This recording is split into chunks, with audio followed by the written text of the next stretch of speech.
எப்படி இப்படி அடிச்சுப்பேன் இல்லை இத்தனைக்கு வண்டி இது அருணாச்சல பிரதேஷ் வண்டி.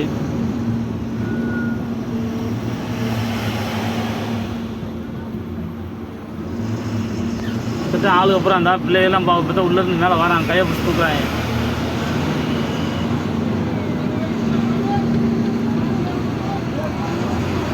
படி வச்சு இறக்குறாங்க.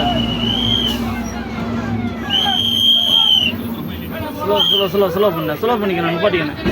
அதுக்கு ஏதாவது சண்டைக்கு வருவாங்க. இவன் என்ன எவ்வளோ ரத்தத்தோடு வரையாண்டு பாவம் அழுகு.